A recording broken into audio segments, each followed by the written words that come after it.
दोस्तों नमस्कार। ITI course YouTube channel पे स्वागत है। दोस्तों जब ये सीबीटी एग्जाम पेपर हो रहे हैं, उन्हीं पेपरों में से एनालिसिस कर रहे हैं पेपर कैसे लेवल आता है, क्वेश्चन कहाँ कहाँ से उठाए जा रहे हैं। स्टूडेंटों को कहना है कि सर बहुत इजी क्वेश्चन इस बार आया है, तो आप लोग देख लो क्या ऐसे क्वेश्चन आ रहे हैं जो मैं बना दिया हूँ। और मैं बहुत सारे क्वेश्चनों की वीडियो बना दिया हूँ। आप लोग प्लेलिस्ट पर चले जाना। प्लेलिस्ट पर second year CBT exam paper के नाम से बनी हुई है प्लेलिस्ट, वहाँ पे आपको कंप्लीट मिल जाएंगे। यदि आप वो पढ़ के चले जाओगे तो मेरा वादा है कि आप पास ज़रूर हो जाओगे, क्योंकि यही क्वेश्चन 3 दिन से पूछ रहा है। यदि अभी आपका पेपर बचा है तो आप ज़रूर पढ़ के जाना, क्योंकि ऐसे क्वेश्चन बार बार पूछ रहे हैं। दोस्तों चैनल पे नए हो तो चैनल को सब्सक्राइब कर लेना और दोस्तों तक शेयर जरूर करना। चलिए क्वेश्चन नंबर 71 पे आते हैं कि 71 क्वेश्चन क्या कह रहा है। यदि कॉइल पिच पोल पिच से कम है तो बाइंडिंग का नाम क्या है। ये बाइंडिंग के चैप्टर से पूछ रहा है कि कॉइल पिच का मान कम है पोल पिच से, तो हमारी जो बाइंडिंग है उसका नाम क्या होता है। सबको पता है शॉर्ट कंडक्ट बाइंडिंग कहलाएगी। क्यों? क्योंकि जब कॉइल पिच का मान पोल पिच से कम रहता है तो वो शॉर्ट कंडक्ट बाइंडिंग ही कहलाती है। Next question, DC 4 point starter में होल्डिंग कॉइल से जुड़े श्रेणी प्रतिरोध का उद्देश्य क्या है। 4 पॉइंट स्टार्टर में जो हम लोग होल्डिंग कॉइल का श्रेणी में लगाने से रेजिस्टेंस के क्या मकसद है, उद्देश्य क्या है। इसका जो राइट आंसर आएगा, एक नंबर आएगा, होल्डिंग कॉइल में करंट को सीमित करें। जो होल्डिंग कॉइल होती है, होल्डिंग कॉइल में जो करंट को कंट्रोल यानी सीमित करने के लिए ही हम लोग प्रतिरोध का लगाते हैं श्रेणी में। 73 नंबर क्वेश्चन है, डीसी सीरीज मोटर की किस गति नियंत्रण विधि का उपयोग इलेक्ट्रिक ट्रेन के लिए किया जाता है। डीसी जो सीरीज मोटर है, कौन सी ऐसी गति के कारण ही हम लोग इलेक्ट्रिक ट्रेनों पे मोटर को यूज करते हैं। इसका जो राइट आंसर आएगा, फील्ड डाइवर्टर विधि। सीरीज मोटर में फील्ड डाइवर्टर विधि का उपयोग करके हम लोग ट्रेन को मोटरों में ट्रेन में लगाए जाते हैं। नेक्स्ट क्वेश्चन रहेगा,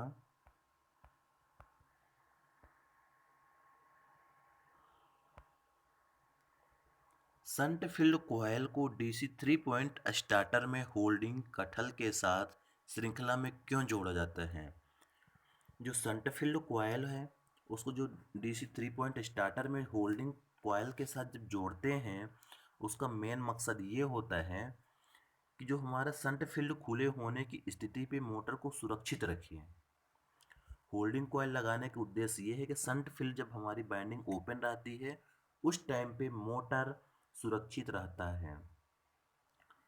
अगला क्वेश्चन ये है, डीसी मिश्रित मोटर में आर्मेचर धारा दिशा को बदलकर केवल घूर्णन की दिशा क्यों बदल दी जाती है। इसका जो राइट आंसर आएगा, बी नंबर आएगा, मोटर विशेषताओं को बनाए रखे।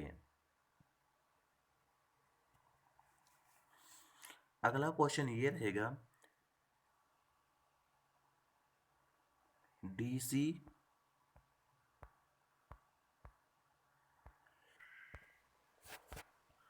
अगला क्वेश्चन ये रहेगा, डीसी शंट मोटर में सामान्य गति से नीचे कौन सी गति नियंत्रण विधि प्रदान करती है।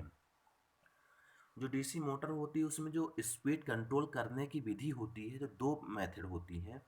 एक सामान्य से ऊपर की गति को हम कंट्रोल कर सकते हैं, एक सामान्य गति से नीचे की गति को हम लोग कंट्रोल कर सकते हैं। अभी जो इसका राइट आंसर आएगा, राइट आंसर ये रहेगा सी नंबर, आर्मेचर नियंत्रण विधि। आर्मेचर नियंत्रण विधि ऐसी विधि है जिसके माध्यम से हम लोग सामान्य गति से कम की गति कंट्रोल कर सकते हैं। अगला क्वेश्चन ये रहेगा, उद्योगों में डीसी मोटर को शुरू करने के लिए स्टार्टर क्या आवश्यक है।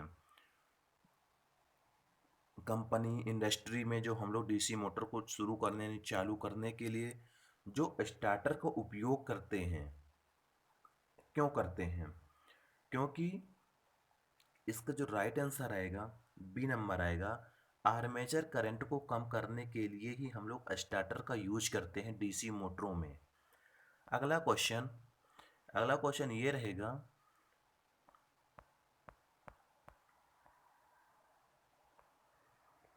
कौन सी कुचालक सामग्री श्रेणी बी के कुचालक की है? क्लास बहुत सारे कुचालक के क्लास होती है, by A E B F S C जो होता है उसी में से पूछा है। आप लोग एक क्लास पढ़ी होगी, by A E B F H C, by A E B F H C, ये होते कुचालक सामग्री की श्रेणियां होती हैं। अब उसमें से पूछ रहा है कि कौन सी कुचालक सामग्री श्रेणी बी के, इसी जो हमारा बी बना है, बी के कुचालक की है। इसका जो राइट आंसर होगा सी नंबर होगा, फाइबर ग्लास। बी के कुचालक में फाइबर ग्लास आता है। नेक्स्ट क्वेश्चन ये रहेगा, श्रेणी एक इंसुलेशन का तापमान मान क्या है? इसका जो राइट आंसर आएगा डी आएगा। श्रेणी ई के इसका टेम्परेचर पूछ रहा है कि श्रेणी ई के टेम्परेचर क्या होगा, सबको पता होगा 155 सेंटीग्रेड डिग्री होता है। अगला क्वेश्चन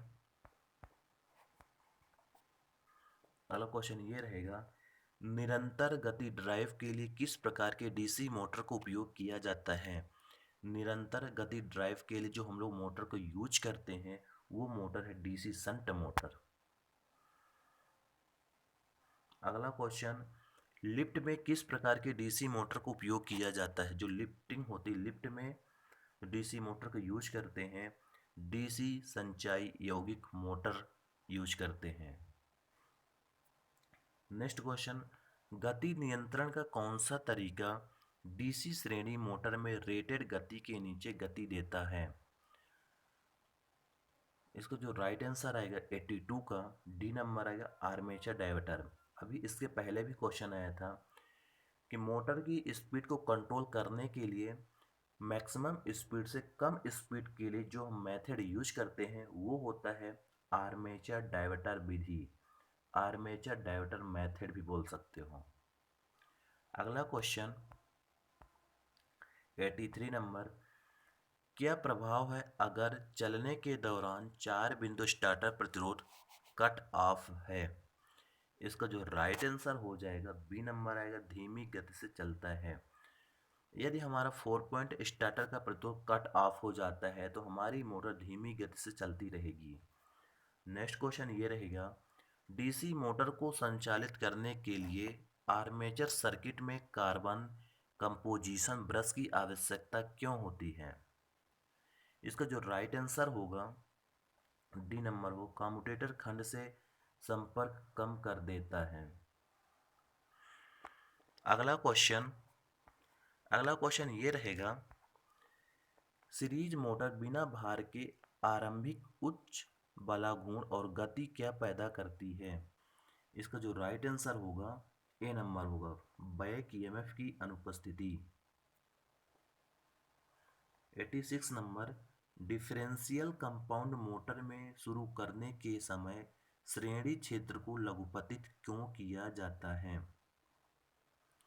डिफरेंशियल कंपाउंड जो मोटर होते हैं स्टार्ट शुरू करते समय जो श्रेणी होते हैं फील्ड वाइंडिंग को शॉर्ट सर्किट क्यों करते हैं? इसका जो राइट आंसर आएगा डी नंबर आएगा, रोटेशन की उचित दिशा बनाए रखने के लिए।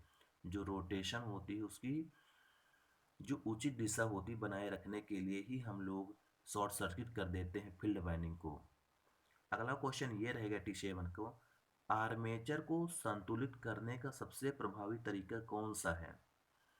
जो आर्मेचर होता है, आर्मेचर को बैलेंसिंग करने के लिए सबसे सस्ता तरीका, सबसे अच्छा तरीका जो होता है गतिशील संतुलन होता है। अगला क्वेश्चन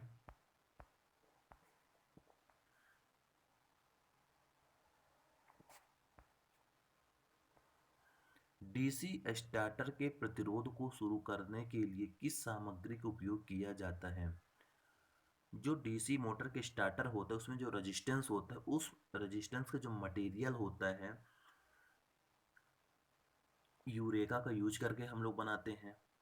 अगला क्वेश्चन है, किस डीसी कंपाउंड मोटर को अलग अलग लोड पर नियत गति से संचालित किया जा सकता है? इसका जो राइट आंसर आएगा बी नंबर आएगा, संचाई लंबे संट।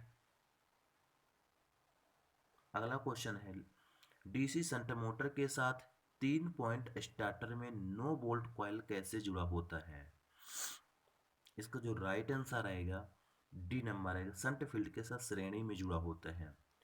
जो 4 पॉइंट स्टार्टर में एनवीसी लगाई जाती है, नो बोल्ट कॉइल यानी एनवीसी, वो होती शंट फील्ड के साथ श्रेणी क्रम में लगाई जाती है। दोस्तों 90 क्वेश्चन की पीडीएफ कंप्लीट हो चुकी है। इसके आगे के वीडियो प्लेलिस्ट पर सेव है और पीछे की भी वीडियो प्लेलिस्ट पे सेव की गई है। आप लोग वहाँ पे चले जाना और आप लोग विजिट कर लेना। प्लेलिस्ट पर ITI second year exam paper, CBT exam paper के नाम से बनी हुई है। वहाँ पे कंप्लीट सारे आपको वीडियो अवेलेबल मिल जाएंगे। ज़रूर पढ़ लेना क्योंकि क्वेश्चन यही आ रहे हैं और यही भी आएंगे हरदम।